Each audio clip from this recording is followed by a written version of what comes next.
So I'm here with AJ Ramos, who actually pitched for the Mets once upon a time, and we're going to talk about that in a second, but he's out here opening day.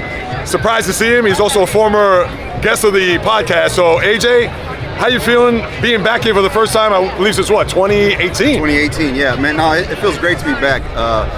The vibe always here, even when I played with the Marlins, when we played here, was one of my favorite places to play. The fans, they're tough, but they're fair. And it's just the atmosphere here always felt like a baseball game. So being able to come back on opening day here to experience it all again definitely has me back in my feels. I remember like I was on one of those banners that you see here. Oh yeah. I remember like looking up and seeing myself on there and being like, wow, man, I'm in New York City. I'm on a banner right there. So that's it. I get chills thinking about it. Just like, wow, you know, understanding that I was very blessed to be able to play with the Mets. No, that's great. And I never forget, there was a time where you talked about even the Seven-Line Army, how they, of course, they travel all over the place, and how the fans represent. And I get it. You played, of course, in Miami. You've also played briefly in LA with the Angels. I remember you went to, right? Yep. The experience of being here, even though it was a short period of time, what was it like for you to just know that the passionate fan base, they haven't won in so long?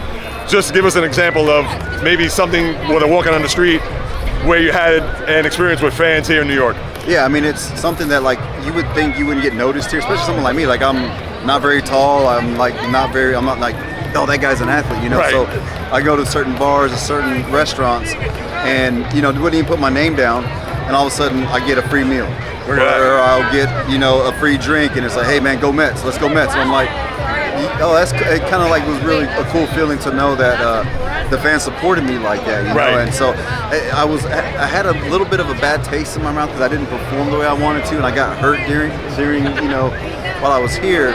So I didn't exactly compete the way I wanted to, but still, the way the fans supported me and helped me through that process was amazing feeling. Now, what are you doing post-baseball career? Because I know it's been a few years, and I know I've followed you, so I know what's going on, but I'm sure the baseball fan says, wait, AJ Ramos, I remember him, former All-Star, etc. What you been up to? So right now, I made the jump to doing more of what you're doing, like on the media side of things, right? Which is definitely something that, you know, when I got interviewed for certain MLB Network or whatever it is, they'd always finish the interview like, that was a great interview. Right. Maybe you have a career in this. So like it kind of put that thought in my head. So when I was done, I started a podcast, and then from that podcast, I got hired to do MLB Network radio. And so doing the radio, and then from there I got hired to do the Marlins broadcasting radio. Nice. And then also doing pre and post game for around 20 games. So like, it's a good introduction to get into that, to where I live the big league life like 20, 30 games out of the year, but then I still get to come back to my family, which is the most important thing. That's the biggest thing for me. Right. Like, baseball was the 90% of my life, right? And I made that the most important. So now I want to make sure that now I have two daughters, that I want them to be the main priority, and then work whenever I can after that. So. And last thing, I know you had a brief time here with the Mets, but the expectations. We know Juan Soto. We know that right now, after last year, how do you think this team's going to perform? Do you think they can go to the World Series? I know it's a big bad team out in LA that won the World Series last year and they're stocked, but your thoughts?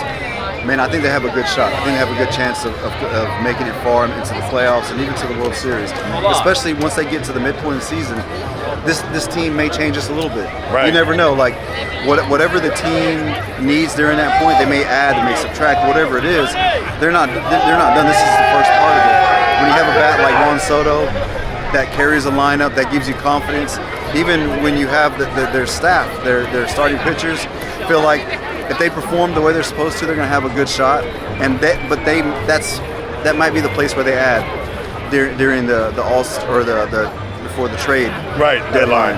Is they maybe add another big arm, and you know there's a lot of speculation on it. Could be someone out of Miami, could be somewhere, you know. But I think there's going to be a big transition or a big trade that's also going to help them be even a better team. I hope that's the case. I've been a long-suffering fan, and even after last year, all the success, I hope that they reach to the mountaintop. So, AJ, thank you, brother. I appreciate it, man. Yes,